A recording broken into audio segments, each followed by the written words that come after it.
तो last time हमने topic start किया था इंडेक्स नंबर का। हर स्टैट्स का फार्मूला, उसका कोई ना कोई पर्पस। और इंडेक्स नंबर का पर्पस ये है कि हमने दो कोई कमोडिटीज हैं, उनकी प्राइसेस में चेंज आती जा रही है ओवर द टाइम। हमने with the reference to the base year ये कंपैरिजन करके देखना है कि उसकी वैल्यू, उसकी प्राइस कितने परसेंट इंक्रीज कर गई with the reference to the price in the base year. Index number price comparison करेंगे तो प्राइस इंडेक्स नंबर। हो सकता है कि हम ये कंपैरिजन करें कि आजकल तो ये क्वांटिटी इतनी यूज हो रही है, 4 साल पहले कितनी ये यूज हो रही थी, कितने परसेंट कंजम्पशन बढ़ गई। जैसे गर्मियों में बिजली की क्वांटिटी की कंजम्पशन बढ़ जाती है तो फिर क्वांटिटी इंडेक्स नंबर। और लास्ट पे है that is the value index number. अगर सिर्फ और सिर्फ एक वेरिएबल उसका प्राइस कंपैरिजन करना हो तो सिंपल इंडेक्स नंबर। और अगर हमारे पास आइटम्स एक से ज्यादा हों, कॉटन भी है, वीट भी है, पेट्रोल भी है, शुगर केन भी है, तो कंपोजिट प्राइस इंडेक्स नंबर्स। अभी तक हमने simple index price index number की बात की। ये फिर हमने नोटेशन डिस्कस की कि अगर कोई प्राइस हो तो पी लिखेंगे। अब दो चीजें चलेंगी, एक होगा बेस ईयर जिसके साथ कंपैरिजन करना है, एक होगा करंट ईयर जिसका कंपैरिजन करना है।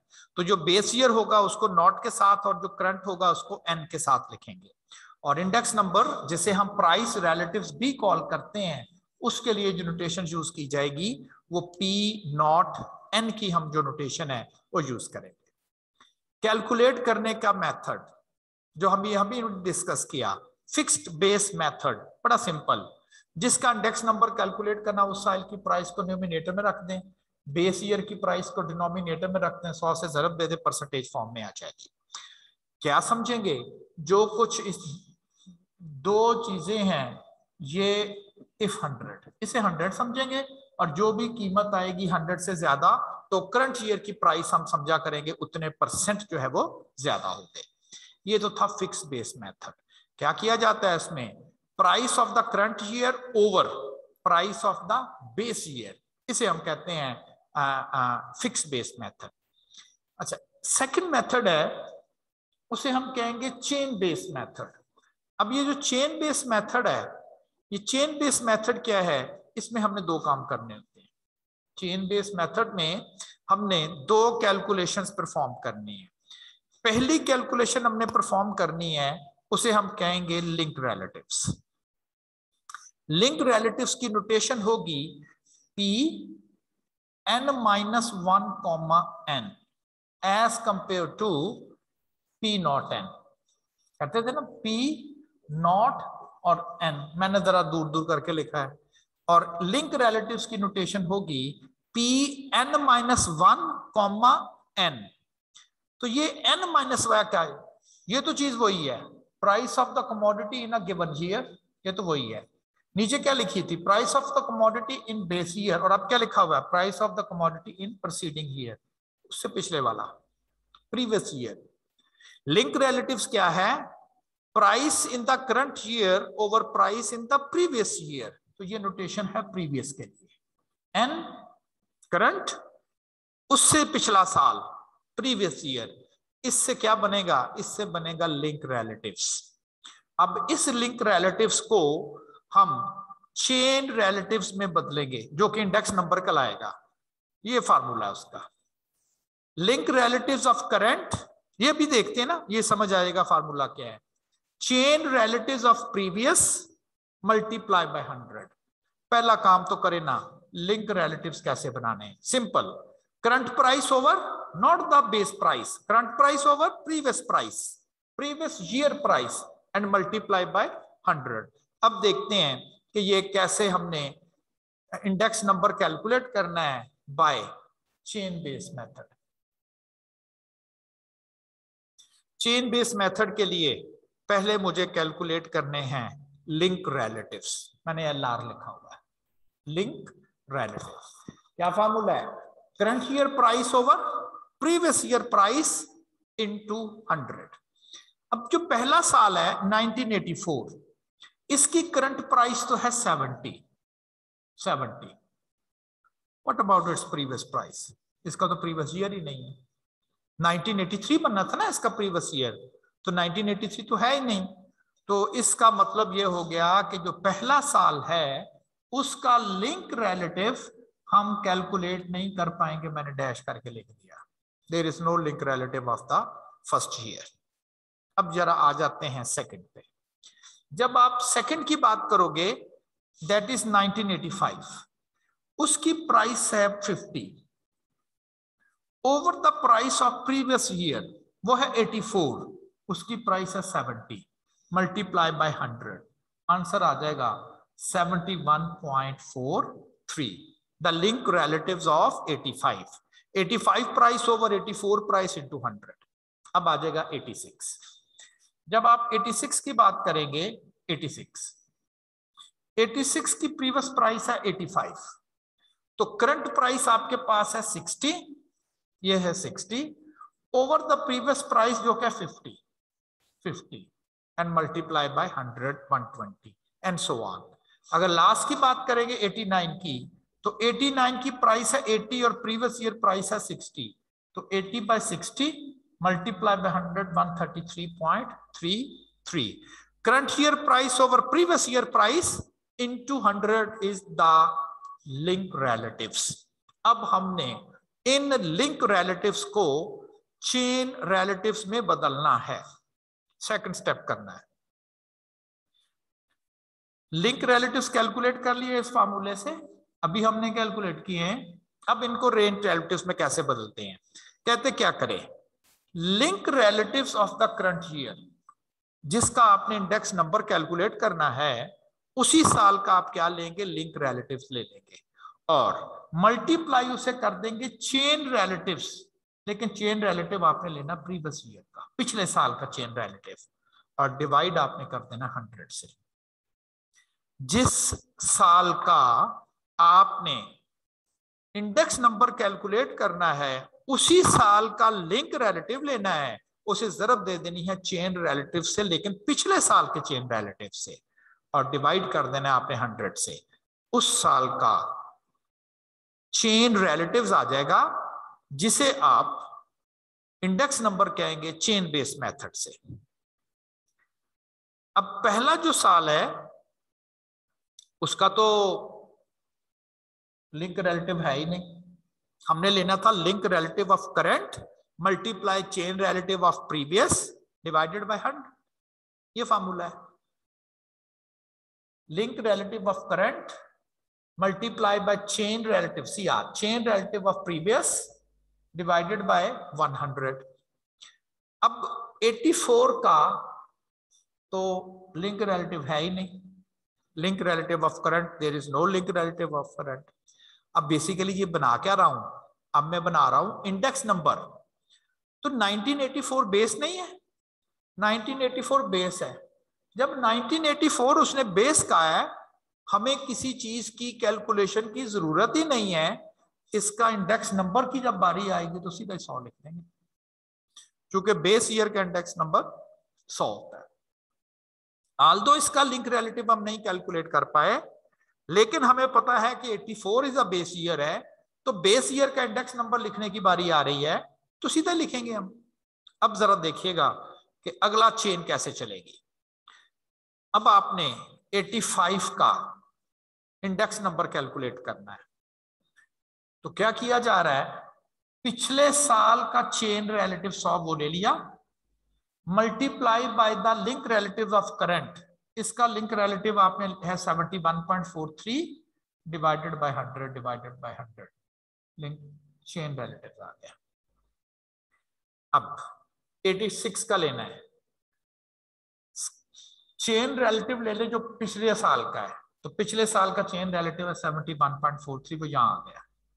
मल्टीप्लाई किससे करना है, उस साल के लिंक रिलेटिव से, ये उस साल का लिंक रिलेटिव है, डिवाइडेड बाय 100, इंडेक्स नंबर आ गया, चेन रिलेटिव आ गया। किसका चेन रिलेटिव आ गया, 86 का चेन रिलेटिव। अब लेना 87 का। 87 का चेन रिलेटिव लेने के लिए आपको चेन रिलेटिव लेना प्रीवियस का, प्रीवियस का आ रहा है ये वाला, वो यहां आ गया, करंट रिलेटिव मल्टीप्लाई बाय 100। अब ये जो 100 है वो यहां आ जाएगा, multiply with the link relatives, answer आ गया। ये जो है वो यहां पर आ गया। क्या कर रहा हूं, चेन रिलेटिव ऑफ प्रीवियस लिख देता हूं। ये क्या कर रहा हूं, लिंक रिलेटिव ऑफ करंट लिख देता हूं, जो कि ये है, डिवाइडेड बाय 100, इंडेक्स नंबर आ गया। अब देखें, जो फाइनल इंडेक्स नंबर हम चाहे फिक्स बेस मेथड से लें या चेन बेस मेथड से लें, आंसर वही आएंगे, एग्जैक्ट वही आएंगे, एक्सेप्ट द राउंडिंग एरर को थोड़ा बहुत, जैसे इधर 1 है उधर 2 आ जाता है, बाकी इसमें कोई फर्क नहीं है। तो जो इधर आ रहे हैं एग्जैक्टली वो इधर भी आ रहे हैं, एक्सेप्ट द राउंडिंग एरर्स, एक ही आंसर आएगा, चाहे आप फिक्स बेस मेथड से करें चाहे आप चेन बेस मेथड से करें। अब क्वेश्चन ये है, यस एग्जाम में तो मैं प्रेफरेबली आपको फिक्स बेस मेथड करूंगा, क्यों चेन बेस मेथड करना है, आपसे आपने ये वाला कॉलम अपना एक्स्ट्रा लेना, लेकिन इस कॉलम का फायदा भी है। अगर ये कोई एक्स्ट्रा वर्क है ना तो फिर इसका फायदा भी है।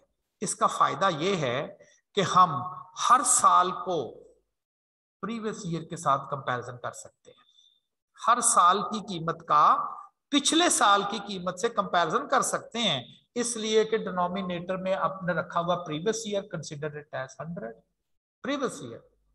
अब आप कह सकते हो 85 का लिंक रिलेटिव अगर 71 आ रहा है तो इसका मतलब है 85 में कीमत 29% कम हो गई एज कंपेयर टू 84। 86 का इंडेक्स नंबर 120 आ रहा है, 86 में कीमत 20% बढ़ गई as compare to 85, previous year है ना। 87 में कीमत 16% बढ़ गई एज कंपेयर टू 86, कीमत 15% कम हो गई एज कंपेयर टू 87, और कीमत 33% बढ़ गई एज कंपेयर टू 88। यानी कि link relative is basically comparison of current year with previous year. आप कहें जी उसने तो कहा था कि एक बेस ईयर के साथ करना है, यस। अब आप क्या करोगे, इन लिंक रिलेटिव्स को आप अगर बेस ईयर के साथ कंपैरिजन करना चाहेंगे 84, इस फार्मूले से आप बदल दें तो एडवांटेज हो गया, ये current year comparison with the previous year और ये current year comparison with the base year. कभी कभी आपको एमसीक्यूज में ये भी पूछ सकता है कि जी विच इंडेक्स नंबर या which chain relative compare current year with the previous year, link relatives compare current year with the previous year. हो सकता है कि एग्जामिनर आपको ये कह दे consider the following link relatives, वो आपको डेटा नहीं दे रहा, वो आपको लिंक रिलेटिव्स ही कैलकुलेट करके पकड़ा रहा है, कहता जी जरा इस लिंक रिलेटिव्स को चेन रिलेटिव में बदलो, तो आपको ये चेन रिलेटिव। अदरवाइज तो हमने डेटा से बनाए लिंक रिलेटिव, लिंक रिलेटिव को हमने कन्वर्ट किया चेन रिलेटिव्स में। Link relative is basically the comparison of given year with the previous year है, और जब आप उसको चेन रिलेटिव में बदलते हो तो वो comparison of given year with the base year होगा। अगर कोई लिंक रिलेटिव्स की आपने एक्स्ट्रा एक्सरसाइज की हुई है तो उसका बेनिफिट भी तो है ना, आप एक एडवांटेज ले रहे हो कि आप हर साल को प्रीवियस ईयर के साथ भी कंपेयर कर रहे हो। जी कोई क्वेश्चन आपने करना हो मुझसे, एनीवन?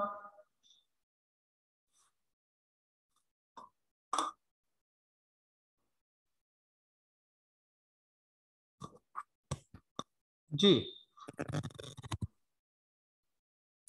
जब फिक्स्ड बेस मेथड कर रहे हैं तो उसके अंदर भी अल्टीमेट कंपैरिजन तो हो ही रहा है पिछले वाले ईयर्स के साथ, तो इसके अंदर मजीद एडिशन कैसे होगी?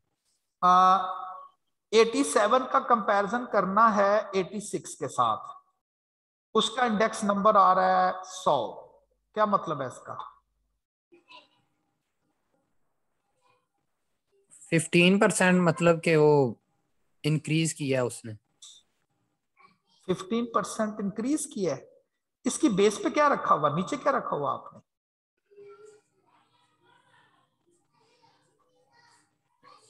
सॉरी सर समझा। ये जो आपने कैलकुलेशन किया 100 की, ये 70 नीचे क्या रखा हुआ था, 60? नहीं 70, जो नीचे रखते हैं उसे 100 समझते हैं ना जी जी, जो नीचे रखते हैं उसे 100 समझते हैं, तो इससे तो नहीं कंपैरिजन हो रहा। 86 का 87 के साथ कंपैरिजन नहीं हो रहा है, ये कंपैरिजन हो रहा है हर साल का बेस ईयर के साथ, हर साल का बेस ईयर के साथ। ये कंपैरिजन कर रहा है हर साल का प्रीवियस ईयर के साथ। अगर उसकी कीमत 50 से 60 पर आती है, ठीक है, तब आप कहेंगे जी उसकी कीमत 20% बढ़ी है, क्योंकि यस इसका कंपैरिजन आपने इसके साथ किया है। लेकिन जब आप ये काम करते हो तो क्या इससे ये कितना बढ़ती है इसके साथ कंपैरिजन नहीं है। ये जो 85 है, ये इसको नहीं देख के कैलकुलेट किया, वो आपने 70 से किया है। इसका मतलब फिक्स बेस मेथड में जो भी कंपैरिजन किया जाता है वो current year comparison with reference to the base year होता है। ये शुक्रिया सर। हर एक बेस ईयर के साथ कंपेयर होता है। लेकिन जो लिंक रिलेटिव होता है उसमें हर साल अपने प्रीवियस ईयर के साथ, ये इसके साथ होगा, ये इसके साथ, ये इसके साथ, ये इसके साथ और ये इसके साथ। और अगर आप कह दी कि नहीं हमने सबको ही 84 के साथ करना है, तो फिर आप इस लिंक रिलेटिव को चेन रिलेटिव्स में कन्वर्ट कर देते हैं, तो जो कि current year comparison with the base year comparison में बदल जाता है।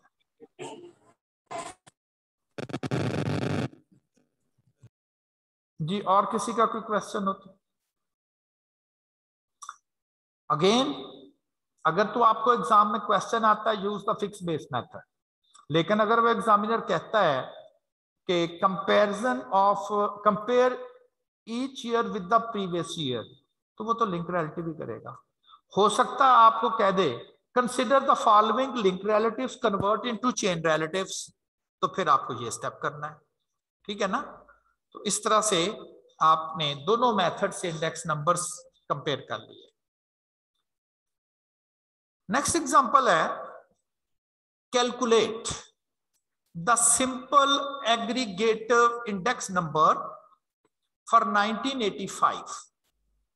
1995 की आपने इंडेक्स नंबर कैलकुलेट करना है taking prices of 1990 as the base year.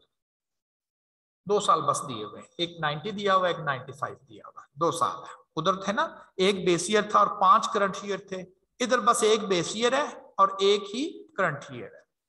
1995 ये करंट ईयर है और 1990 ये बेस ईयर है। लेकिन मसला क्या है, यहां अब आइटम सिर्फ कॉटन नहीं बल्कि 4 है, ये 4 है। मिल्क की कीमत दी गई है 90 में भी 95 में भी, एग्स की कीमत दी गई है, बर्गर की कीमत दी गई है, गैसोलीन की कीमत दी गई है। गैसोलीन पेट्रोल वगैरह को कहते हैं। पिछली एग्जांपल क्या है, आपके पास 2 साल नहीं बल्कि ये बेस है और ये सारे करंट है, और लेकिन कीमत सिर्फ कॉटन की है, एक आइटम है कॉटन, ठीक। लेकिन अब डेटा तो 2 साल का है, सिर्फ 2, 5 नहीं है, बस 2 ही है, लेकिन आइटम 4 है, मिल्क, एग, बर्गर और गैसोलीन। एक तरतीब से याद करें, उसमें हम इंडेक्स नंबर लगाते थे current price over base price and into 100। ये 90 चूंकि बेस है, ये भी बेस प्राइस, ये भी बेस प्राइस दूसरे आइटम की, ये भी बेस प्राइस और ये भी बेस प्राइस। 4 बेस प्राइसेस होंगी जो कि 4 आइटम है, 4 ही करंट प्राइसेस होंगी जो कि 4 आइटम है।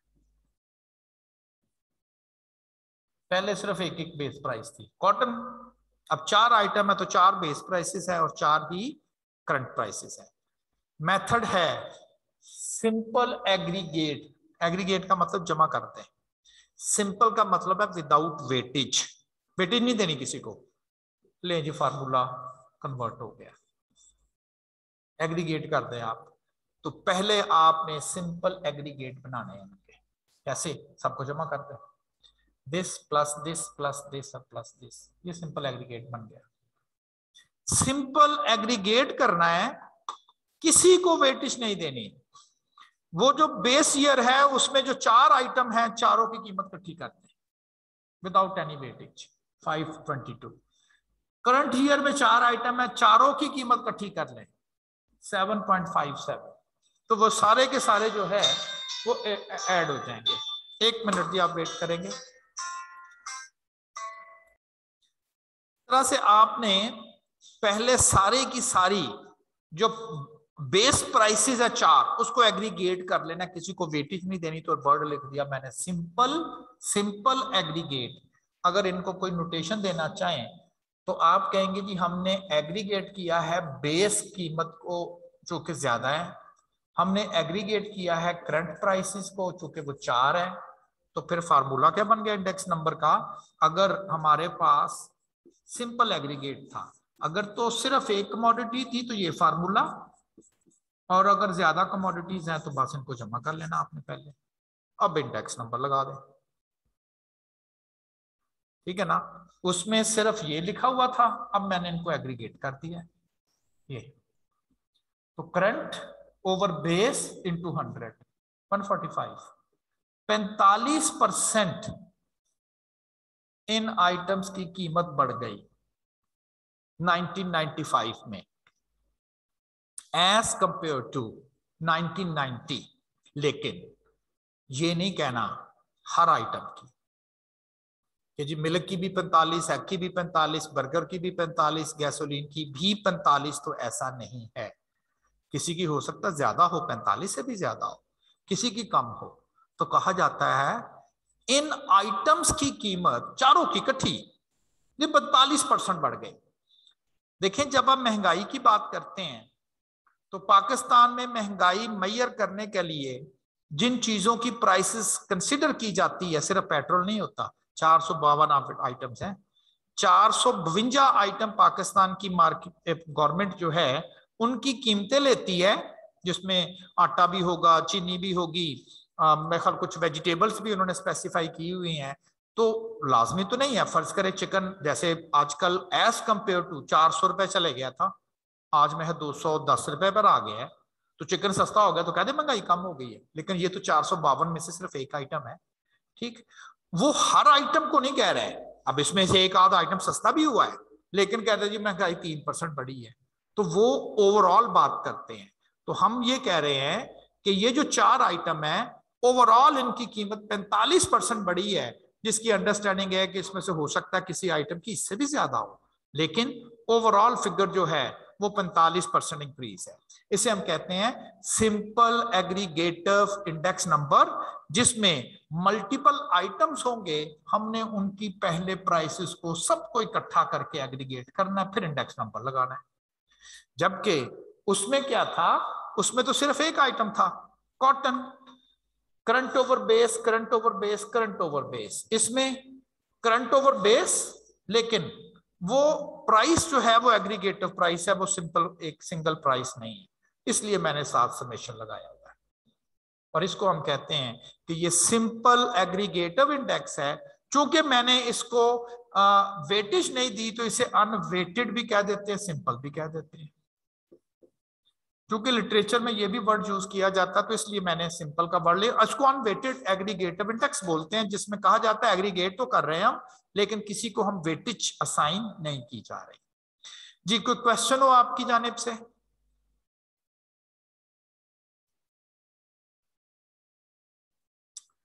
तो सिंपल एवरेज जिसमें सिंगल आइटम हो और जिसमें मल्टीपल आइटम्स हो, बस आपने पहले एग्रीगेट करना है फिर इंडेक्स नंबर लगाना है। इसी तरह की ही एक और एग्जांपल है, कहता है the following table gives the prices of 3 commodities for the year 90 to 93, 90 से लेके 93 तक, इस वक्त 4 साल है, और 3 कमोडिटीज हैं, राइस है, व्हीट है और बार्ले है। कंप्यूट, वे वही प्रॉब्लम है जो पहले कर चुके हैं, compute simple aggregative index number taking 1990 as base, taking 1990 as base। कोई प्रॉब्लम जो पहले किया था, कहता जी चूंकि 3 आइटम है ना, 3 आइटम्स है, कहता जी इनका सिंपल एग्रीगेटिव इंडेक्स नंबर निकाल दे, यानी कि अनवेटेड एग्रीगेट करना है। आप वर्टिकली लिख लिया करें ईयर्स को, वर्टिकल आइटम्स लिख दिया राइस, व्हीट और बार्ले। अब सिंपल एग्रीगेटिव में क्या करते हैं हम, इन 90 में जो कि वो बेस ईयर है, 3 आइटम है तो 3 बेस ईयर कीमत है। इनको यहां पर आप एग्रीगेट कर लें, इनको यहां एग्रीगेट कर लें, इनको यहां एग्रीगेट कर लें और इनको यहां एग्रीगेट कर लें, इंडेक्स नंबर लगा दें, सिंपल एग्रीगेट्स कर दें। पहले इन सबको जमा कर लेना, तीनों को, ये आ गया। अब इन तीनों को जमा कर लिया, ये आ गया। इन तीनों को जमा कर लिया, ये और ये। अब ये क्या है? बेस। ये क्या है? करंट। इंडेक्स नंबर लगा दें। Aggregative current price over aggregative base price into 100, index number आ गया। तो वही एग्जांपल जिस तरह से पहले की थी कि जी अगर आपके पास मल्टीपल आइटम्स हैं, हर साल के अगेंस्ट एक नहीं मल्टीपल आइटम्स हैं, अनवेटेड या सिंपल एग्रीगेटिव इंडेक्स ये कहता है कि सारे आइटम्स की कीमतों को जमा करके एक सिंगल प्राइस बना ले, जिसे आप कहेंगे कि ये एग्रीगेटिव सिंपल है। सिंपल का मतलब विदाउट एनी वेटेज।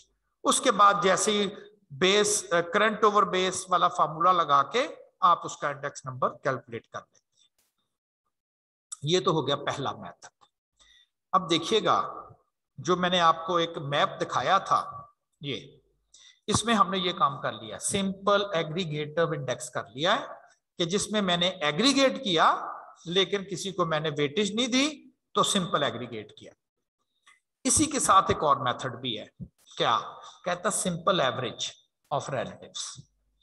सिंपल का अगेन मतलब अनवेटेड एवरेज करनी है, अनवेटेड एवरेज मेथड करना है। वो था अनवेटेड एग्रीगेटिव मेथड और ये है unweighted aggregative method.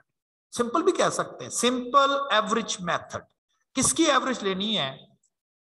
Price relatives की, प्राइस रिलेटिव्स की। बड़ा सिंपल सी बात है, आल्दो लेंथी है, मेंशन है तो मैं करा रहा हूं। क्या करना है आपने? आपने ये समझना है कि ये तो एग्रीगेटिव मेथड तो हो गया ना, एग्रीगेट किया, सबको इकट्ठा किया, कीमतों को इंडेक्स नंबर लगा दिया, ये फिनिश हो गया। अब अगले में क्या करना है? जिसमें हमने एवरेज लेनी है, एवरेज हमने लेनी है प्राइस रिलेटिव्स की, और सिंपल एवरेज लेनी है, यानी कि उनको हमने वेटेड एवरेज नहीं बल्कि सिंपल एवरेज लेनी है। पहले आपको कैलकुलेट करने पड़ेंगे प्राइस रिलेटिव्स। ये डेटा सेट है। आपने अब समझना क्या है? आपने समझना है कि आपके पास सिर्फ और सिर्फ एक कमोडिटी है, राइस, और बस खत्म। ये नहीं है, ये नहीं है। सिर्फ आपके पास एक कमोडिटी है, राइस। और अगर मैं आपको कहूं कि जी इस राइस सिंगल कमोडिटी है, आप जरा इसका इंडेक्स नंबर तो कैलकुलेट कर दें, तो सिंपल है। आपने कहना है चूंकि 1990 बेस ईयर है तो 100, इसका इंडेक्स नंबर कैलकुलेट करना है। अगर मैं यहां कैलकुलेट करूं 25.8 over the base price multiply by 100, इस 91 का इंडेक्स नंबर आ जाएगा राइस के लिए। फिर इसका इंडेक्स नंबर बना दें 28.7 ओवर 24.4 इंटू 100। फिर इसका इंडेक्स नंबर बना दें 28 ओवर 24.4 इंटू 100। क्यों लिंक रिलेटिव वाले मेथड में जाना? आपने फिक्स बेस मेथड लगाया सिर्फ राइस पे और इंडेक्स नंबर कैलकुलेट कर दिए। अब इसको छोड़ दें और इसको छोड़ दें। अब आपने समझना आपके पास सिर्फ एक कमोडिटी है, व्हीट।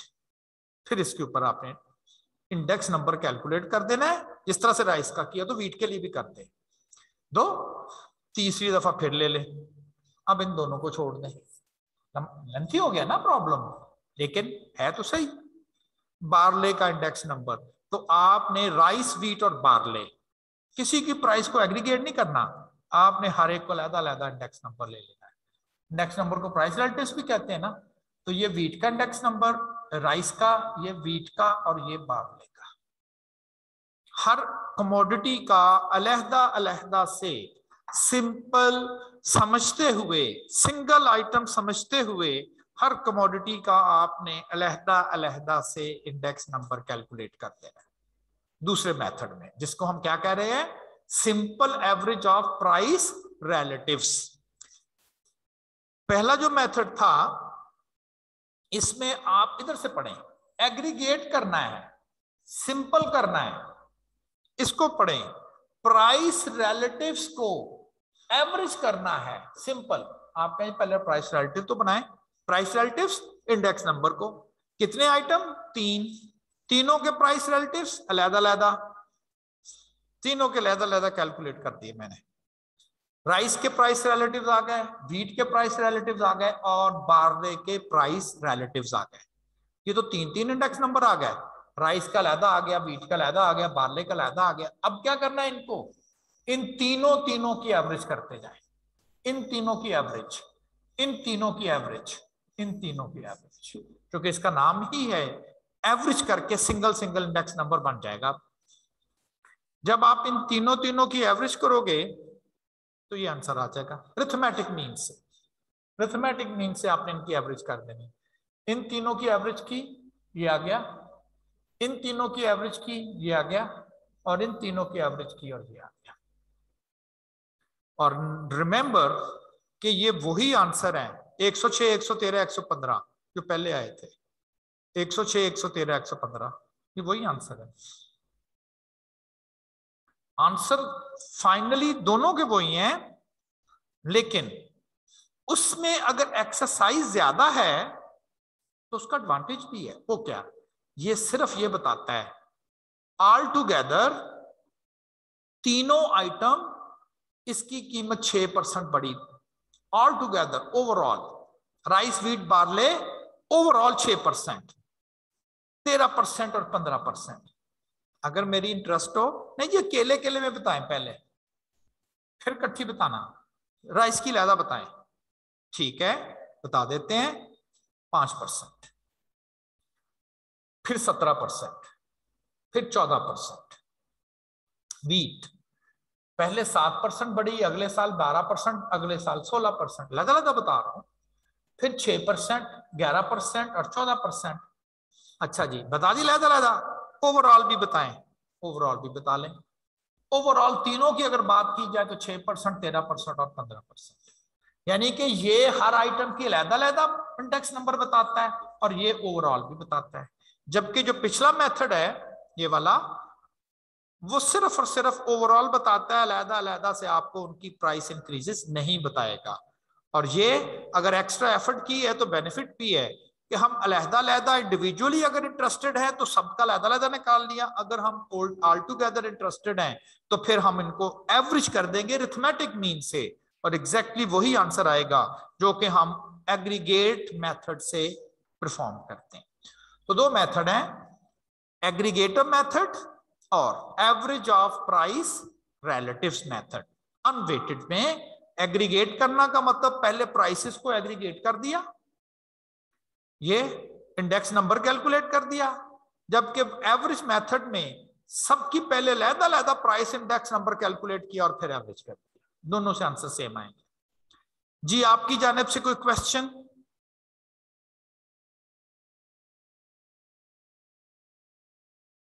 एग्जाम में बिल्कुल ये कम चांस है कि आपको वो ये aggregate expenditure average price relatives method की बात करें।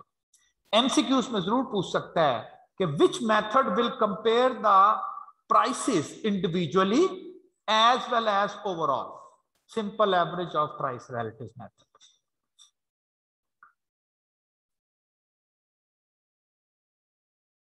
जी सर वो थोड़ा नेट इश्यू हो गया था, आपकी आवाज नहीं है। ये अरिथमेटिक मीन का एक दफा दोबारा बता दीजिएगा। हमने इनका मीन कैलकुलेट कर देना है। ये जो 3 इंडेक्स नंबर्स आए हुए हैं, इन तीनों इंडेक्स नंबर्स का आप अरिथमेटिक मीन लेंगे तो वो ओवरऑल इंक्रीज आ जाएगी। 117.6, 112.3, 111.4 का अरिथमेटिक मीन लेंगे तो 113.8 बनता है। तो ये जो है इन तीनों का जो अरिथमेटिक मीन है जो कि ओवरऑल इंक्रीज बताएगा तीनों आइटम की। ओवरऑल का मतलब इंडिविजुअली नहीं, नेट शेल, और ये वही आंसर आएगा जो यहां पर आएगा, ये भी वही है। Okay sir, thank you. दोनों सेम मैसेज देंगे, लेकिन ये मैसेज जो होगा ये इंडिविजुअली बताएगा, ये ओवरऑल बताएगा, जबकि पिछला मेथड सिर्फ ओवरऑल बताता है, वो इंडिविजुअली नहीं बताता। जी किसी और का कोई क्वेश्चन हो तो?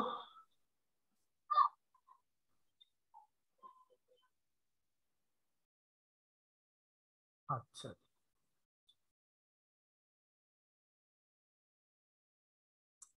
अब ये तो नेक्स्ट क्वेश्चन है, आप कहेंगे सर ये हो चुका है, नहीं, उसमें था थोड़ा फर्क है। ये उसमें जो आइटम्स थे वो थे 4, मिल्क, एग, बर्गर, गैसोलीन, 4, और इसमें 5 होंगे, मिल्क, एग, बर्गर, गैसोलीन और कैलकुलेटर। इस दफा कैलकुलेटर की है, वही मेथड दोबारा लगा रहा हूं, सिंपल एग्रीगेटिव इंडेक्स, सारी प्राइस जमा करके 20.22, 1985 सारी प्राइस जमा करके 18.57 इंडेक्स नंबर लगा दिया। क्वेश्चन का आंसर आ गया 92%, 8% कीमतें कम हो गई, 100 से जो कम है ना, 8% कम हो गई।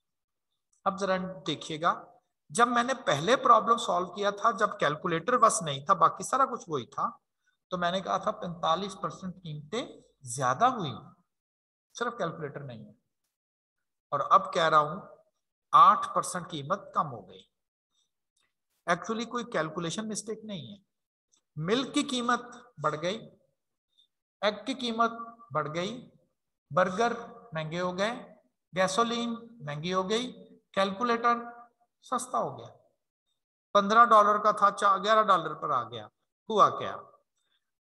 देखें, अगर मैं आपको ये कहूं पेट्रोल 50 रुपए बढ़ जाए, पेट्रोल 50 रुपए लीटर का बढ़ जाए, और एसी की कीमत 50 रुपए पर एसी कम हो जाए, आप उन दोनों को इकट्ठा एक ही डेटा में एग्रीगेट कर दें, वो जो 50 बढ़ना था वो एसी ने 50 कम हो गया, तो आपने कहना जी ओवरऑल नेट शेल कीमतें स्टेबल रही।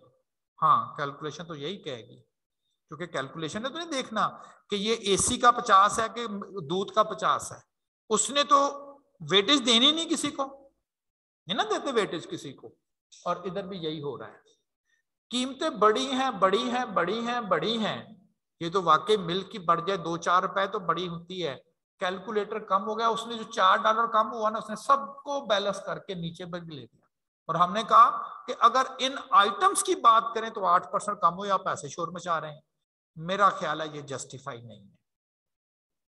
ठीक, और यही प्रॉब्लम आता है कि अगर आप सिंपल एग्रीगेटिव इंडेक्स करें और उसमें कोई ऐसा आइटम जो इतना इंपॉर्टेंट ना हो वो भी रोल प्ले कर दे, तो आपको जो रिजल्ट नजर आता है वो आपकी एक्सपेक्टेशन के उलट उलट ही नजर आता है। आप कहें हर चीज तो महंगी हो रही है और रिजल्ट आ रहा जी नहीं जी 8% चीजें सस्ती हो गई। ये तो ऐसे ही हुआ कि मोबाइल कंपनियां मोबाइल कॉल सस्ती कर दें, हर चीज आजकल महंगी हो रही है, आप मोबाइल कॉल को भी उसी में शामिल कर लें और उसके बाद कहें जी कहाँ महंगाई हुई है, ये तो सस्ती हो गई है। तो ऐसा नहीं है, यही ड्रॉबैक है इसका। Drawback of the unweighted index number वो क्या है? कहता है the unweighted index number doesn't care the importance of different items in the composite. कहता उसकी केयर ही नहीं करता, मिल्क, एग, बर्गर, कैलकुलेटर, कहता ठीक है जिसकी कीमत कम होगी तो इंडेक्स नंबर छोटा हो जाएगा। जबकि ये तो कोई बात ना हुई कि हम दूध और कैलकुलेटर को ना एक जैसे इंपॉर्टेंट समझते हैं अपनी कैलकुलेशन में। दूध तो शायद एक दिन में एक इंसान 1 लीटर पी जाता है, कैलकुलेटर शायद पूरी जिंदगी में 2 इस्तेमाल करता है या 3 या 4, तो एक जैसे तो नहीं है। यही इसका प्रॉब्लम है। फिर कहता है जी इसका हल क्या अगर इस तरह के आइटम हो जाए? कहता आप ऐसा करें वेटेड इंडेक्स नंबर यूज करें। वो क्या करेगा? वो कहता टेक केयर करेगा किसकी? इंपॉर्टेंस की, डिफरेंट आइटम्स की।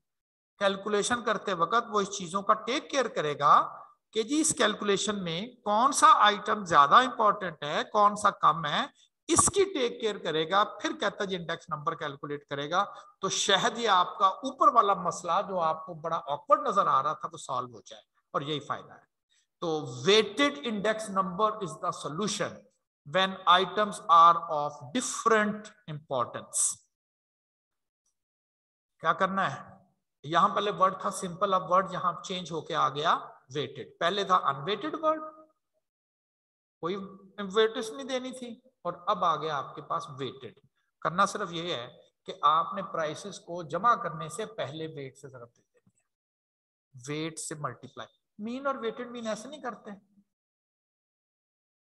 ये मीन था, और अगर कहूँ जी वेटेड, आप कहें जी पहले एक्स को डब्ल्यू से जरूरत देते, पहले लिख लें बाद में लिख लें, डब्ल्यू तो एक ही बात है।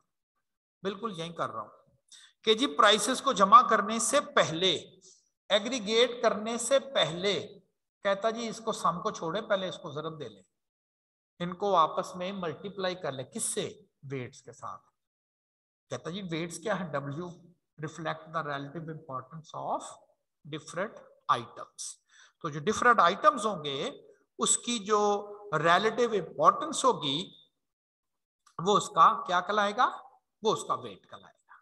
तो कहता जी आप पहले उसको वेट्स के साथ मल्टीप्लाई करोगे एंड देन आप उसको जो है वो मर्ज करोगे। अब ये W जो वेट्स है वो कितना कितना हर आइटम का रखना है, वो हमने नहीं रखना, हमें एग्जाम में सजेस्ट किया जाएगा, वेट्स इंपॉर्टेंस प्रोवाइड की जाएंगी, बताया जाएगा कि जी इसकी इतनी इंपॉर्टेंस है, इसकी इतनी इंपॉर्टेंस है, इसकी वेटेज इतनी है। अब यही जो एग्जांपल थी जो कि हमें ऑकवर्ड लग रही थी, उसने कहा कैसा करें कि मिल्क, एग, बर्गर, गैसोलीन, ये वही चीजें हैं। कैलकुलेटर 15, 1990 की प्राइस भी दी हुई, 1995 की प्राइस भी दी हुई है, साथ उसने एक एक्स्ट्रा कॉलम दे दिया जो पहले नहीं था ना, वेट्स का, ये वेट्स का उसने एक्स्ट्रा कॉलम दे दिया। उसने कहा जी कि ये जो मिल्क है इसकी वेटेज 10, ये उसने कहा है, हमने नहीं रखा, इसकी वेटेज 6, बर्गर की वेटेज 3, गैसोलीन की वेटेज 8 और कैलकुलेटर की कितना वेटेज 1 रखी। सबसे ज्यादा कहता जी मिल्क को आपने इंपॉर्टेंस देनी है, फिर एग को फिर गैसोलीन को चूंकि उसकी वेटेज 8 है, फिर एग को 6 है, फिर बर्गर को 3 है, और लीस्ट वेटेज जो है वो कैलकुलेटर को जिसकी वेटेज क्या है 1।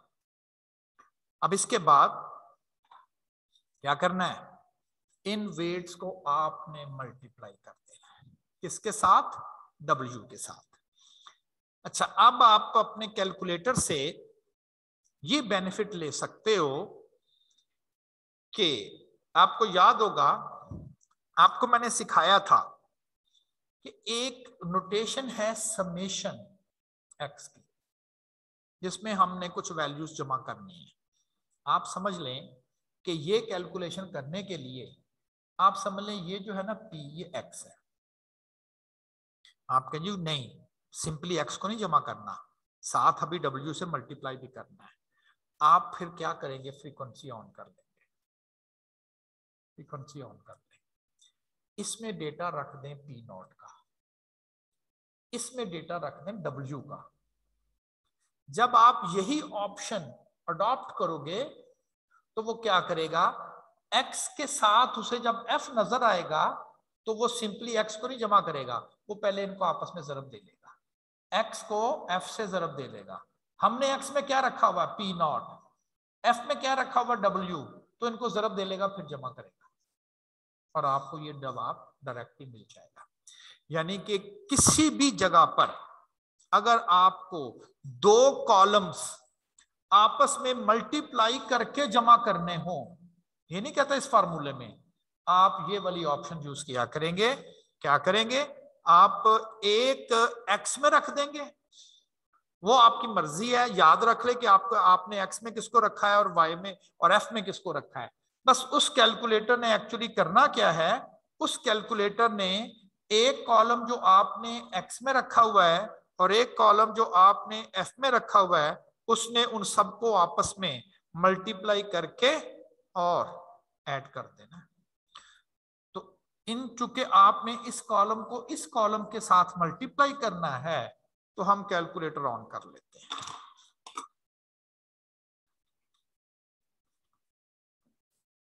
Stats, one variable, shift setup down 4 on, एक f आ गया, एक x आ गया। अब आप याद रखोगे कि जी जिसमें एक्स में मैं पी नॉट रख रहा हूं 1.92, 0.81, 1.49 और 1.15 जंप कर जाए, फ्रीक्वेंसी कॉलम 1W रख दीजिएगा।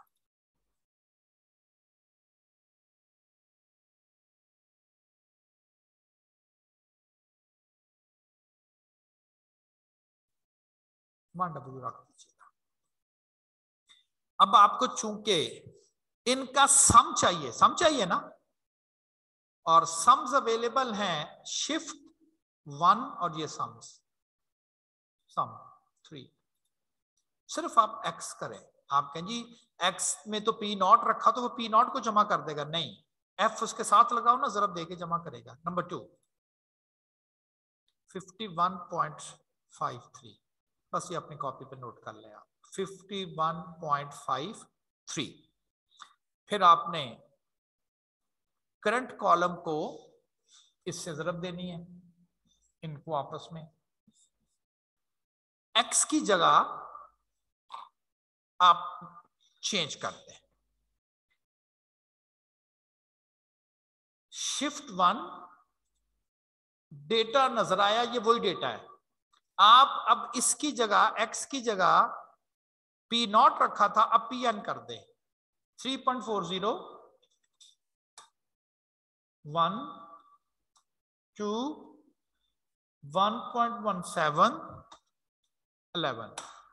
वेट तो इसके भी वही रहने हैं, कैलकुलेशन हमारे लिए आसान हो गई।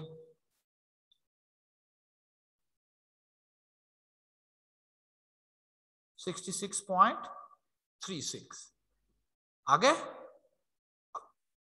Current year weighted price over base year weighted aggregate of price multiply by 100। नहीं जी 28% चीजें महंगी हुई, ऑल दो डेटा वही है, कैलकुलेटर 15 से 11 पे गया है, लेकिन जो चीज सस्ती हुई उसकी इतनी वेटेज नहीं थी, जो चीजें महंगी हो रही हैं उनकी वेटेज ज्यादा है। तो ओवरऑल जो फिगर आपको अब नजर आ रही है ये शायद ट्रू रिफ्लेक्टिव है। अब शायद आपको एक सही पिक्चर जो है उसकी नजर आ रही है कि कीमतें 28% एक्चुअली ऑल टुगेदर इंक्रीज हुई।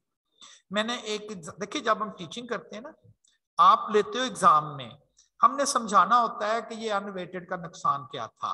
तो एक एग्जांपल के थ्रू समझाया आपको कि अगर आप कैलकुलेटर नहीं था तो चीजें कुछ सही नजर आ रही थी। ये कैलकुलेटर इसमें नहीं है, 45% ज्यादा चीजें, कैलकुलेटर शामिल किया है तो ऑकवर्ड सा रिजल्ट लग रहा था, मसला वेटेज का था। जब हमने उनको वेटेज असाइन की जिसकी इतनी इंपॉर्टेंस नहीं थी, हमने नहीं की, मतलब एग्जामिनर एग्जाम में सम सॉर्ट ऑफ वेट्स ऐसे करके दे देता है, और हमने अब क्या करना है, कीमतों को पहले वेट से मल्टीप्लाई करना है, जो ज्यादा इंपॉर्टेंट होगा उसका मल्टीप्लायर बड़ा है, 10 से जरब खाएगा, ठीक है ना, और जो कम है उसकी वेटेज उतनी रह जाएगी। अब देखें ये है तो ये 1.92 वेट से जरब खाई 19.2 बन गई कीमत, ऐसे कह लें। इसकी कीमत अब कैलकुलेशन में 19.2 होगी, और कैलकुलेटर की कीमत 15 है, वो 15 ही होगी, जबकि मिल्क की कीमत 1.92 की बजाय 19.2 कंसीडर होगी कैलकुलेशन में। तो उसकी चूंकि वेटेज ज्यादा थी, अब मिल्क ज्यादा रोल प्ले करेगा, कैलकुलेटर 15 कम है, इसकी वजह से आपको ये ट्रू जो है वो फिगर नजर आ रही है। तो जो वेट्स असाइन किए जाएंगे, वेट्स प्रोवाइड किए जाएंगे, अगर आपने याद करना है तो आप इस तरह से याद करेंगे कि ये तो है उस वक्त जब सिंगल आइटम हो, ये उस वक्त है जब मल्टीपल आइटम्स हो वेटेज नहीं देनी, ये उस वक्त है जब मल्टीपल आइटम्स हो विद वेटेज, है ना। एक ही फार्मूले को मैंने 3 में बदल दिया।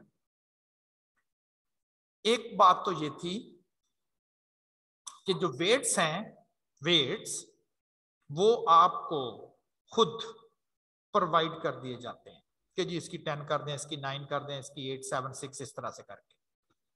फिर वेटेड इंडेक्स ही है, वेटेड इंडेक्स, लेकिन कुछ साइंटिस्ट ने उसने कहा ये खुद ना ये वेट रख दें, खुद ना कह दें कि इसका 10 कर दें, इसका 9 कर दें, इसका 5 कर दें, इसका 4 कर दें। कहते जी फिर क्या करें? उसने कहा जी आप सिंपली ये करें कि जो आइटम बेस ईयर में ज्यादा क्वांटिटी में इस्तेमाल हो रहा है, जो आइटम बेस ईयर में जितना इस्तेमाल हो रहा है, कहता क्वांटिटी को ही वेट बना दें। क्वांटिटी को वेट बनाने का मतलब है अगर वो आइटम ज्यादा इस्तेमाल करते हैं तो क्यू ज्यादा होगा। फर्ज करें वो कोई आइटम है वो 10 kg इस्तेमाल किया, एक और आइटम था वो 3 kg इस्तेमाल किया, कहता इसी को वेट बना दे, तो इसका वेट 10 हो गया, इसका वेट 3 हो गया। क्या मतलब लिया? उसने कहा जो आइटम ज्यादा यूज हो रहा है इसका मतलब वो ज्यादा इंपॉर्टेंट है। मिल्क हम ज्यादा यूज करते हैं अगर घरों में, और कैलकुलेटर कम इस्तेमाल करते, कैलकुलेटर इस्तेमाल का खरीदते कम है, तो इसका मतलब रिलेटिवली तो वाकई बात तो फिर ठीक हो गई। डिफरेंट मेथड्स के हैं, आपने याद भी ऐसे ही करना है। वेटेड एग्रीगेटिव इंडेक्स नंबर आप लिख लें, ये कहां से आएगा? ये जी एग्जामिनर या तो देगा या स्टैटिस्टिशियंस ने मुख्तलिफ फार्मूले सुजेस्ट किए। एक था इकोनोमेटिशियन, इकोनॉमिस्ट था लेस्पेयर, उसी ही नाम से लेस्पेयर फार्मूला भी है, उसी इकोनॉमिस्ट के नाम से। उसने क्या कहा था? उसने कहा था कि इस वेट को क्या करें, उसने कहा आप ऐसा करें जो क्वांटिटी बेस ईयर में यूज लोग कर रहे हैं उसको वेट बना दें। ये ले, जो क्वांटिटी बेस ईयर में यूज हो रही है उसी को ही वेट्स कंसिडर कर लें, बजाय इसके कि आप खुद कहें कि जी इसकी वेट 7 है, इसकी 2 है, इसकी 9 है, इसकी 8 है। जो क्वांटिटी बेस ईयर में आ रही है उसको वेट के तौर पे ले लें। इस वजह से इस फार्मूले को बेस ईयर वेटेड इंडेक्स भी बोलते हैं। नाम में नजर आ रहा है कि वेट्स किसको लेना है, कहता है जो बेस ईयर में क्वांटिटी होगी उसे वेट ले ले। ये सजेस्ट किया था लेस्पेयर ने। जब उसने एक आइडिया दिया लेस्पेयर ने, तो उसके ऊपर एतराज ये आया कि जी जिसको आप वेट या इंपॉर्टेंट कह रहे हैं वो तो बेस ईयर की क्वांटिटी को कह रहे हैं।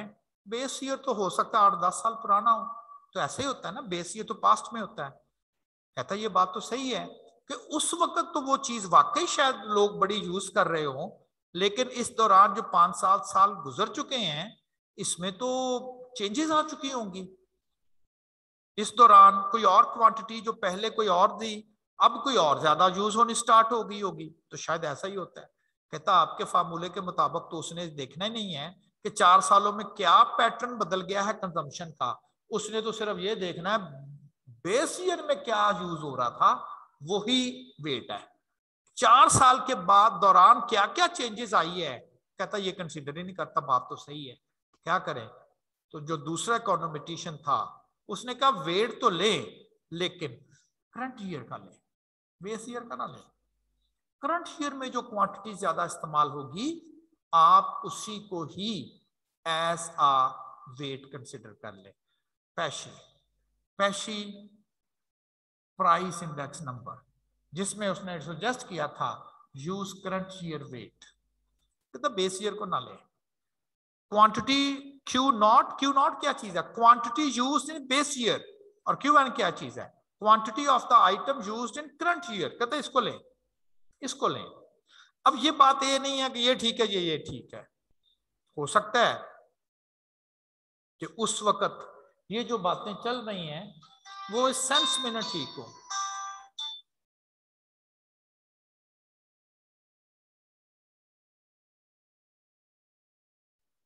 तो उसने फिर सुजेस्ट किया कि करंट ईयर की जो क्वांटिटी है करंट ईयर की उसको एज एन वेट दे।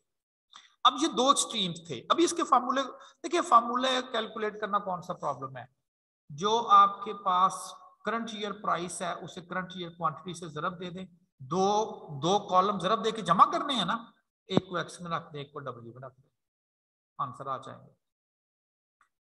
अच्छा, अब चूंकि ये दो स्ट्रीम्स थे, ये करंट ईयर को नहीं पूछ रहा था, ये बेस ईयर को नहीं पूछ रहा था।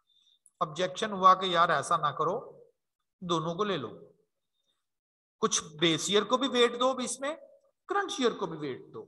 उन्होंने कहा जी ये बेस ईयर को वेट देना पड़ेगा तो ये फार्मूला, करंट ईयर को देना पड़ेगा तो ये, तो दो डिफरेंट आंसर आएंगे। कहता ठीक है दोनों कैलकुलेट कर लो। कहता फिर किसकी बात माने?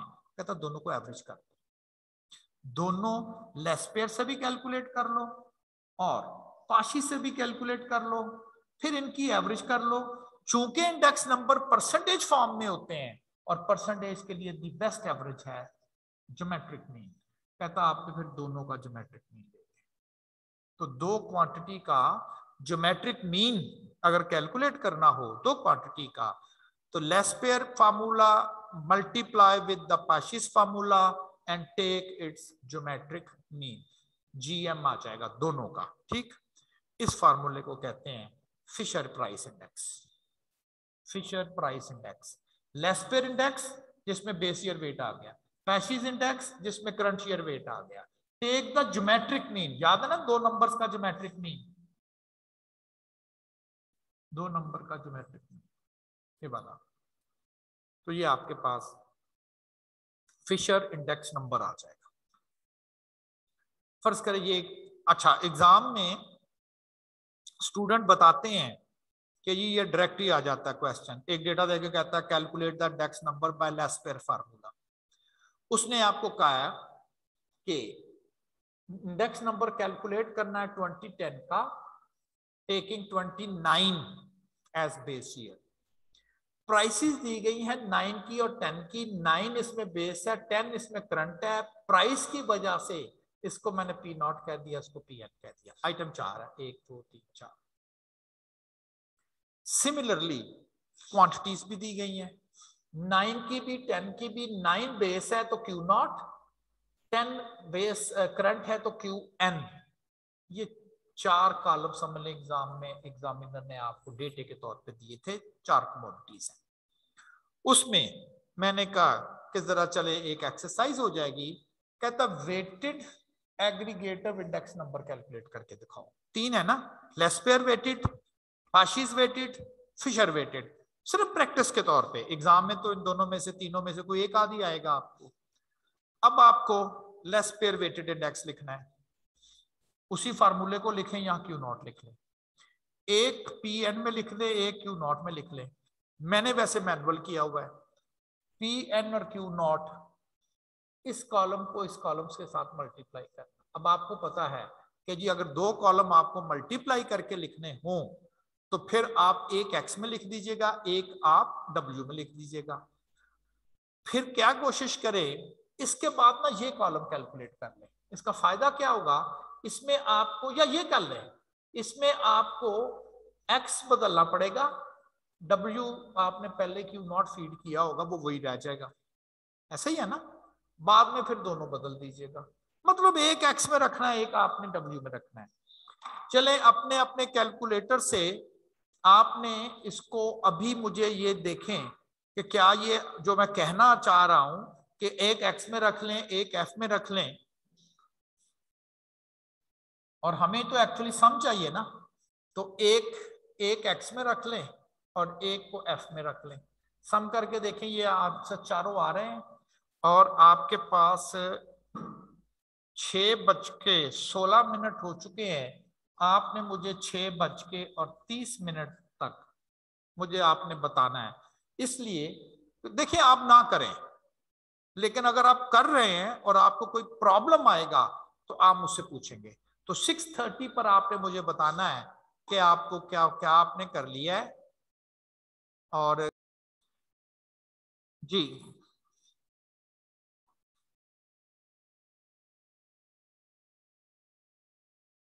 जी बोलिएगा। सर ये जो क्यू नॉट और क्यू एन है ये गिवन होगा?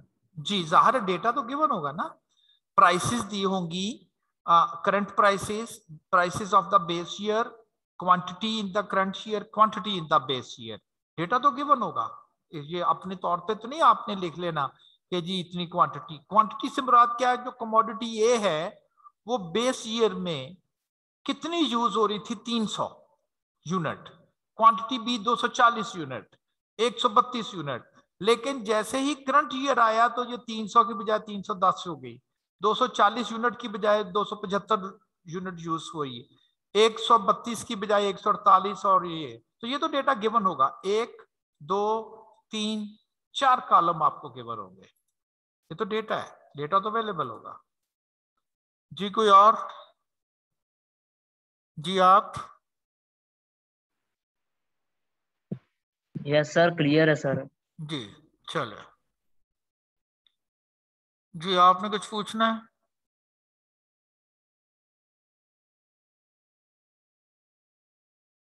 सुफियाना आपका हैंड रेज है, आपने कुछ पूछना है?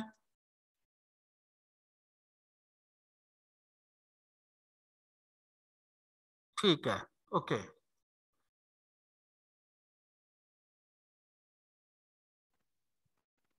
जी आपने पूछना कुछ?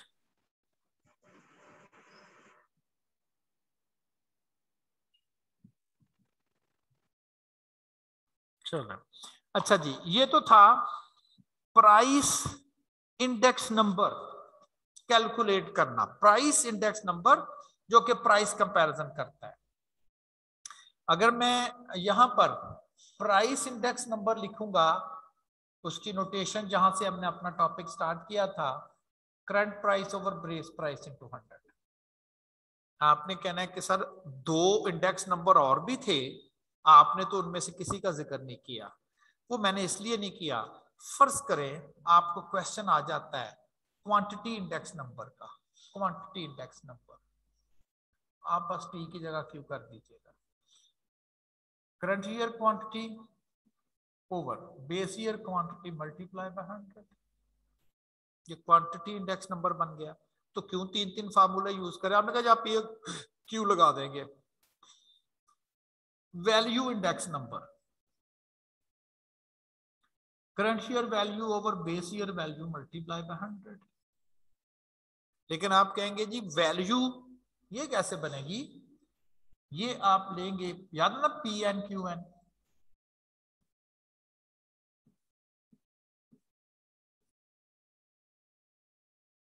ले ये करंट ईयर वैल्यू बन गई बेस ईयर वैल्यू। तो बजाय इसके कि आप 3 लादा रट्टे लगाएं, रूटीन में भी एग्जाम में बस एक ही आता है, ये वाला रूटीन में यही आता है एक, ठीक। और बाकी जो है वो अगर आपने करने भी हो क्वांटिटी इंडेक्स और वैल्यू इंडेक्स। इसी तरह से लेस पेयर का हमने फार्मूला पढ़ा, लेस पेयर इंडेक्स नंबर हमने पढ़ा, P not N is equal to summation P not और साथ बेस ईयर वेटेड इंडेक्स के लिए ये वाली चीज एंड मल्टीप्लाई।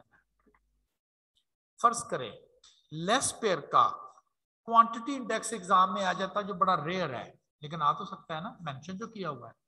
तो क्या करें, P को Q, Q को P कर दें, बस ये P है Q कर दें, Q है P कर दें।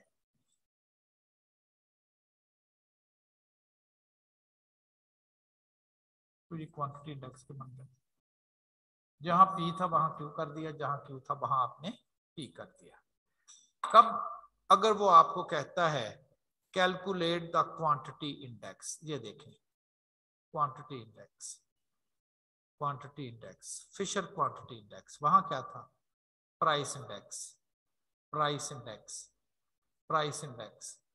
उसने एक्चुअली दोनों का कहता प्राइस इंडेक्स भी निकाले, क्वांटिटी इंडेक्स भी। अगर वो सिर्फ इंडेक्स नंबर बोलता है ना और साथ प्राइस या क्वांटिटी का लफ्ज नहीं बोलता, तो अंडरस्टूड होता है कि आपने प्राइस इंडेक्स नंबर लगाना होता है, प्राइस।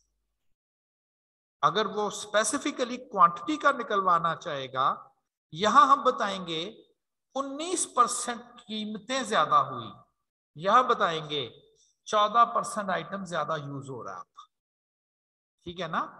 ये बताता है कीमत कितनी बड़ी इन आइटम की ओवरऑल 4 कमोडिटीज की। कहता चारों कमोडिटीज 2010 में ज्यादा यूज होना स्टार्ट हो गई है, यस ज्यादा हो रही है, 300 की बजाय 310, 240 की बजाय 275। तो आप कहेंगे कितना ज्यादा? तो ओवरऑल तकरीबन 14% इन कमोडिटीज की कंजम्पशन बढ़ गई चूंकि ये क्वांटिटी है। ये क्या बता रहा है, प्राइस 19% बढ़ी है, कंजम्पशन उनकी 14% ज्यादा लोगों ने यूज करना, इस्तेमाल करना स्टार्ट कर दिया। जैसे होता है ना, पेट्रोल पिछले साल इतना इस्तेमाल हुआ, इस साल इतना इस्तेमाल हुआ, तो कितने परसेंट पेट्रोल की कंजम्पशन बढ़ गई तो मेंशन किया जा सकता है। और एग्जाम्पल के तौर पे वैल्यू इंडेक्स भी बनाना है। वैल्यू इंडेक्स याद है ना, वैल्यू कैसे बनती है, VN V0।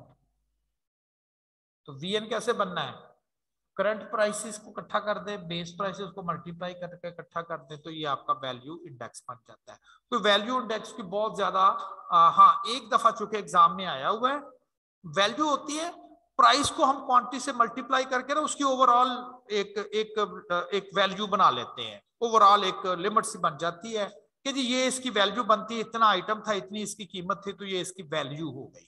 ठीक जी। अब कोई आपने कोई क्वेश्चन मुझसे करना हो, कोई कंफ्यूजन हो, मैंने प्रैक्टिस के तौर पे, आल्दो एग्जाम में इनमें से कोई एक आएगा, मैंने आपको पहले वेटेड एग्रीगेटिव प्राइस भी कैलकुलेट करवा लिया, वेटेड एग्रीगेटिव क्वांटिटी भी कैलकुलेट करवा दी, और वैल्यू इंडेक्स भी आपसे प्रैक्टिस के तौर पे जो है वो कैलकुलेट करना आपको बता दिया।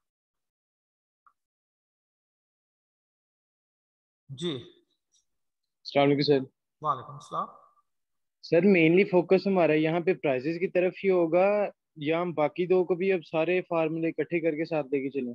नहीं, देखें, आपको एग्जाम में तो जाहिर है कि इनमें से कोई एक आएगा, सारे तो ना आएंगे। अब फर्ज करें वो आपको ये कह देता है, एग्जाम में डेटा दे देता है और आपको कह देता है calculate less pair quantity index number, quantity index number, ये उसने कहा है, और ये लेस पेयर का फार्मूला।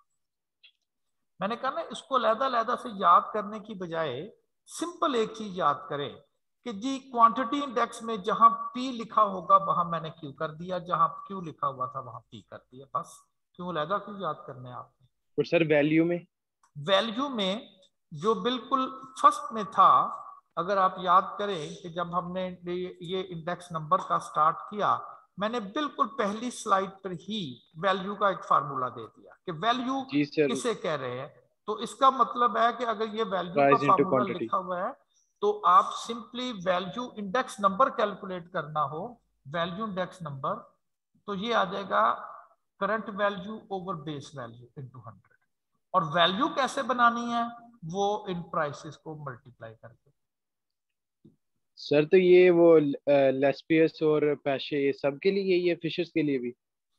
नहीं, वैल्यू वैल्यू का वैल्यू वैल्यू में तो हम किसी को वेटेज दे ही नहीं रहे, हम तो वैल्यू बना रहे हैं, किसी ठीक आइटम है की वेटेज तो नहीं है ना कहीं पर।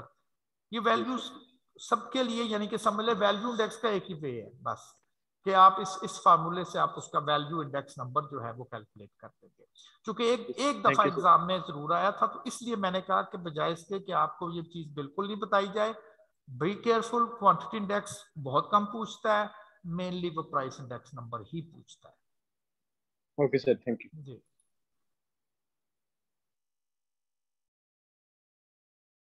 अच्छा जी, ये जो नेक्स्ट वन है, अगर उस लिस्ट में जाएं जो कि आपको पहले लिस्ट दी थी, ये वाली, इसमें हमने सिंपल एग्रीगेटिव इंडेक्स किया, एग्रीगेट का लिया विदाउट वेटेज।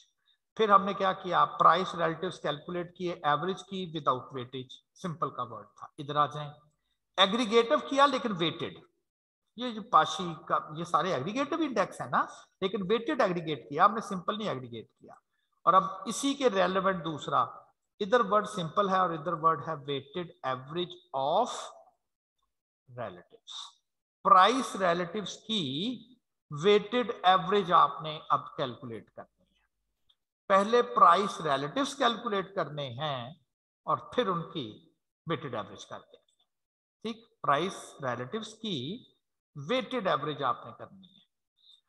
तो बस एक थोड़ी सी तरतीब याद रखें। क्या तरतीब याद रखनी है? अगर मैं कहूं एक्स का मीन एवरेज करनी, एक्स की, आप कह जी बताएं किसकी, एक्स की, जी एक्स की, ले एक्स की हो गई। मैं कहूं एक्स स्क्वायर की करनी है, आपने कहा ले जी एक्स स्क्वायर की एवरेज होगी। अगर मैं कहूं आपको एक्स ओवर वाई की एवरेज करनी है, ये एक्स ओवर वाई की एवरेज होगी। अगर मैं आपको कहूं प्राइस रिलेटिव्स कैलकुलेट करो, ये ले प्राइस रिलेटिव्स हो गया ना कैलकुलेट। अब मैं कहूंगा इसकी एवरेज कर दो, आप कहें ले इसकी एवरेज भी कर देते हैं। इसी तरतीब को फॉलो किया मैंने। ये एक्स स्क्वायर की एवरेज है, ये एक्स ओवर वाई की एवरेज है, ये किसकी एवरेज है? ये प्राइस रिलेटिव्स की एवरेज है, जो पहले किया था, जो हमने पहले किया था कि जी प्राइस रिलेटिव्स कैलकुलेट किए थे, बाद में अरिथमेटिक मीन किया था ना, और अब क्या कह रहा हूं वेटेड एवरेज करनी है। तो फिर आप ये वेटेड एवरेज होगी इसकी प्राइस रिलेटिव्स की weighted average. Price relatives calculate करें, आपके ये एवरेज करनी है जी, वेट तो नहीं करना, वेटेड भी करना, तो फिर वेट से जरूरत देनी, फिर सम करें over sum W into X. पहले जो किया था ना अरिथमेटिक मीन, आपने याद है ना, मैंने आपको प्राइस रिलेटिव्स कैलकुलेट करवाए हुए हैं। ये देखें यहां पर, एक मिनट जी मुझे देख लेने दे। ये इसका फार्मूला याद करें, क्या लगाया होगा आपने इन सब का, इनका क्या फार्मूला आपने लगाया होगा? इनका फार्मूला आपने अप्लाई किया था, प्राइस रिलेटिव ऐसे निकालते हैं ना राइस के लिए और सब के लिए। ये देखिए ये किया था ना आपने, इसी फार्मूले से किया था, इसको इसी फार्मूले से, इसको इसी फार्मूले से, ये तीनों प्राइस रिलेटिव्स हैं। बाद में क्या किया आपने? बाद में आपने इनकी एवरेज की। ये एवरेज कैसे की होगी? आपने कहा जी कि हमने सारे प्राइस रिलेटिव्स जो कि हमने कैलकुलेट किए हुए थे उसको सम कर लिया, और कितने थे ये? 1 2 3 नंबर ऑफ वैल्यू से डिवाइड कर दिया। ऐसे किया ना आपने। ये हो गया simple average of price relatives. और अगर weighted average of price relatives करनी हो तो ये ले वेटेड एवरेज प्राइस रिलेटिव्स हो गई, weighted average of price relatives. तो वो थी सिंपल एवरेज ऑफ रिलेटिव्स, और ये है अब weighted average of price relatives. Price relatives weighted लेना है, पहले वेट से मल्टीप्लाई किया सम ऑफ वेट्स, तो ये बन गई weighted average of price relatives. पहले थी सिंपल एवरेज ऑफ रिलेटिव्स, अब है वेटेड एवरेज ऑफ रिलेटिव्स। अब इसमें वेट्स, लेस्पेयर ने एग्रीगेटिव में भी वेट्स दिए हुए हैं, और प्राइस रिलेटिव्स की एवरेज में भी लेस्पेयर ने वेट सजेस्ट किए। उसने कहा था कि आप ये जो वेट्स हैं ये वाले, आप पी नॉट क्यू नॉट को रखेंगे। उधर क्या था? क्यू नॉट ओनली, और इधर क्या कह रहा है? पी नॉट क्यू नॉट को एज अ वेट आप ट्रीट करें। और इसी तरह से पैशी ने कहा था कि आप वेट रखेंगे पी नॉट, ये मैं गलत नहीं लिख रहा, पी नॉट क्यू एन। उधर क्या था? पी नॉट क्यू नॉट, और इधर क्या है? P not Q N. अच्छा, ये चूंकि समेशन के अंदर है, अगर मैं वैसे इनको सॉल्व करने से पहले थोड़ा सिंप्लीफाई कर लूं तो फार्मूला मेरे पास ये रह जाता है।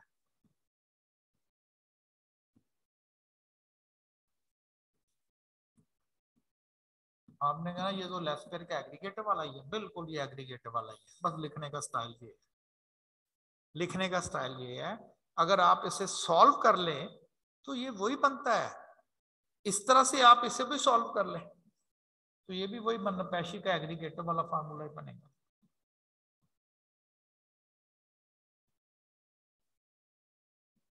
तो ये भी पैशी का एग्रीगेटिव वाला ही फार्मूला बनेगा, ये वाला। लेकिन लिखते बहरहाल हम ऐसे ही हैं। अगर वो ये बड़ा बहुत कम आया, बल्कि आया नहीं है, ऐसा कह लें, आया नहीं एग्जाम में, मेंशन जरूर किया हुआ आपके कोर्स में लेकिन आया नहीं है। उसने कहा weighted average of price relatives, price relatives calculate कर लिया, वेटेड एवरेज करनी हो, एक्स की वेटेड एवरेज करनी हो, एक्स की, तो आप कहें ये ले एक्स की वेटेड एवरेज होगी। एक्स स्क्वायर की वेटेड एवरेज करनी हो, एक्स ओवर वाई की वेटेड एवरेज करनी हो, ये ले। प्राइस रिलेटिव्स की वेटेड एवरेज करनी हो, प्राइस रिलेटिव निकाले, वेट से जरब दी सम ऑफ वेट्स, वेट्स फिर वही बात, लेस्पेयर ने कहा था इसमें वेट्स आप ये लेंगे, पैशन ने कहा था इसमें वेट्स आप ये लेंगे। टेक्निकली सोल्यूशन में अगर देखा जाए तो आंसर तो वही आने, आंसर नहीं फर्क आना।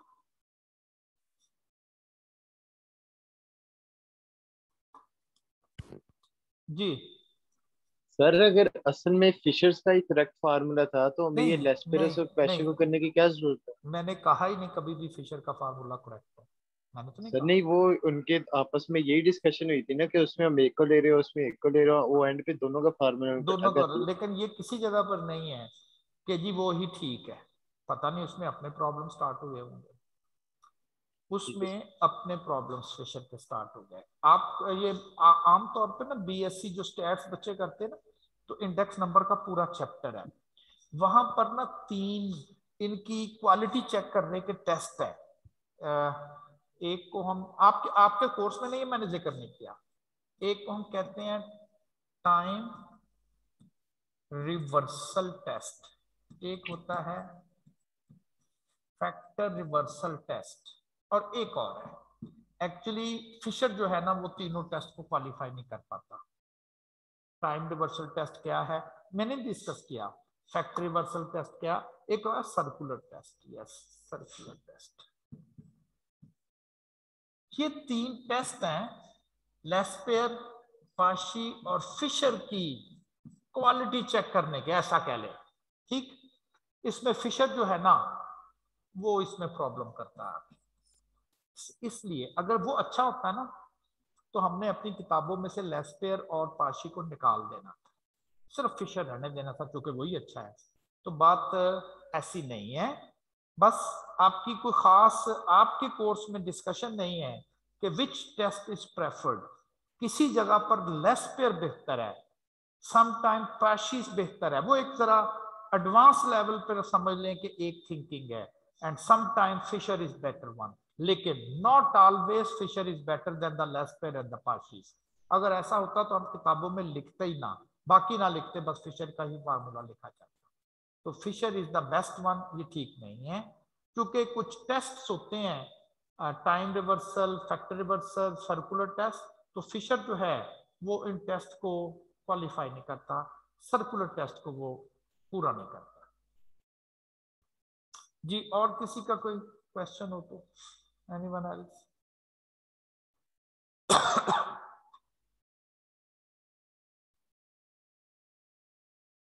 जी सर ये जो आपने पढ़ाया ये क्लियर है। ये कल का एक क्वेश्चन था कि जो आपने बताया था कार की जो स्पीड है वो जी 90 से 120 थी, तो हमें पता लगा कि वो 2s में लाई कर रहे हैं, जी तो 40 उसको हमने डिवाइड किया 2 पे तो वो 47.5 आ जी गया, तो जो 34 आया वो किस तरह है? 30 सॉरी 34 जो आया वो किस तरह है? 34% जो कार थी जिन्होंने प्रोजेक्ट किया वो किस तरह है, ये जरा आप बता दो।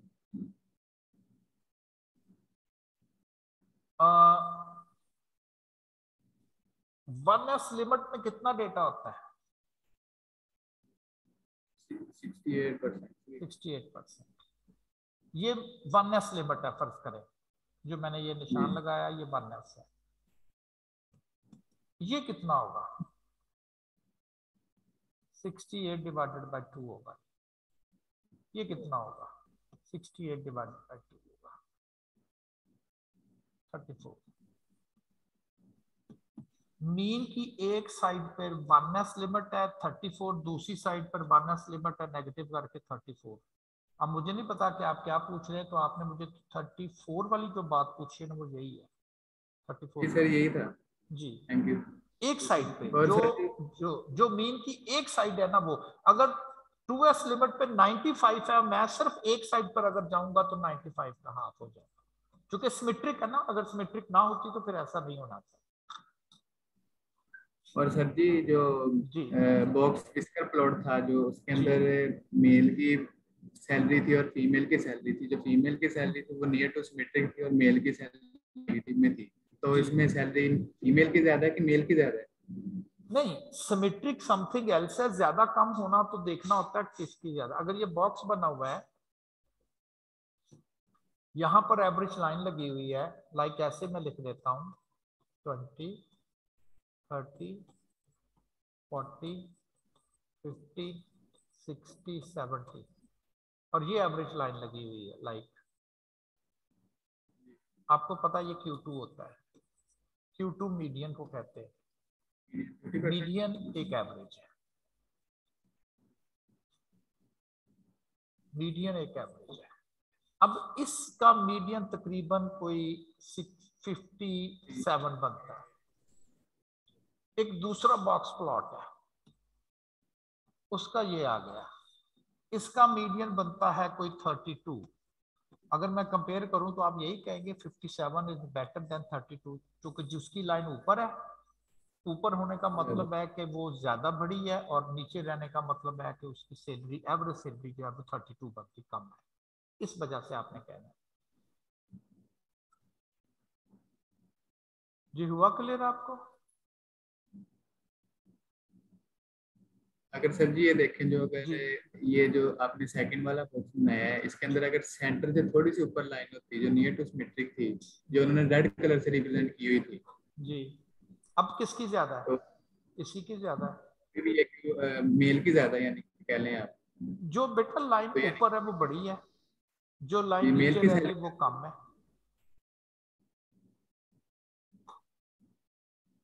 आपकी ना आवाज, आपके नेट का कोई इशू है। मैं कह रहा हूँ ये मेल की सैलरी ज्यादा हुई ना फीमेल से। ये लाइन 57 है, अगर ये लाइन यहां पर आ जाती है तो क्या ये 57 से बड़ी होगी कम होगी? कम है। तो फिर कम है। ठीक है, ये क्लियर करें। अगर थैंक यू। ये लाइन यहां पर चले जाती तो वो 57 से बढ़ के 62 पर आ गई, तो ये ज्यादा है। बस आप समझ लें कि इस तरह से स्केल लगी है, ये ऊपर वाली लाइन है, ये नीचे वाली लाइन है, तो ये ज्यादा है क्योंकि यहाँ स्केल लगाई है ना मैंने, तो ये बड़ी वैल्यू है, ऊपर है 60 है। ये जितनी कम होगी उतनी ही ये कम होती जाएगी। ठीक है, थैंक यू।